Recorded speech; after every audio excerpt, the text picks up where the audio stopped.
Les médiateurs du Qatar ont envoyé une proposition de projet pour un accord visant à mettre fin aux hostilités dans la bande de Gaza et à échanger des otages israéliens contre des prisonniers palestiniens, comme première étape vers la fin de la guerre sur 15 mois.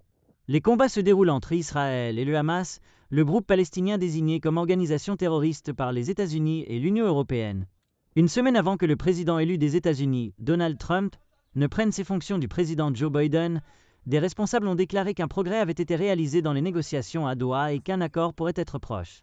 Des responsables israéliens et palestiniens ont fourni des détails sur les points clés du plan tandis que le Hamas n'a pas réagi. Dans la première phase, 33 otages israéliens seront libérés. Parmi eux se trouvent des enfants, des femmes, des hommes de plus de 50 ans, des blessés et des malades. Selon l'accord, la première phase durera 60 jours. Si cela se poursuit comme prévu, le 16e jour suivant l'entrée en vigueur de l'accord, des négociations pour une deuxième phase commenceront au cours de laquelle les otages restant vivants, des soldats masculins et des garçons civils plus jeunes, seront libérés et les corps des otages décédés seront retournés. En échange des otages, Israël libérera plus de 1000 prisonniers et détenus palestiniens de ces prisons. Le retrait des troupes se fera par étapes, les forces israéliennes restant à la frontière pour protéger les villes et villages israéliens. Il y aura également une augmentation significative de l'aide humanitaire dans la bande de Gaza, où la population est confrontée à une profonde crise humanitaire. Le point le plus controversé est, entre-temps, qui gouvernera Gaza après la guerre.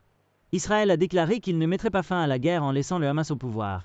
Il a également rejeté l'administration de Gaza par l'autorité palestinienne, l'organe soutenu par l'Occident créé selon les accords de paix d'Oslo il y a 30 ans et qui a une souveraineté limitée en Cisjordanie occupée.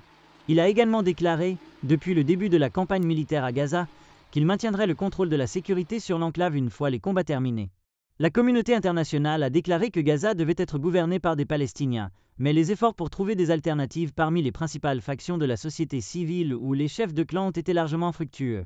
Cependant, il y a eu des discussions entre Israël, les Émirats arabes unis et les États-Unis pour une administration temporaire qui gouvernerait Gaza jusqu'à une réforme de l'autorité palestinienne qui serait en mesure de prendre le relais.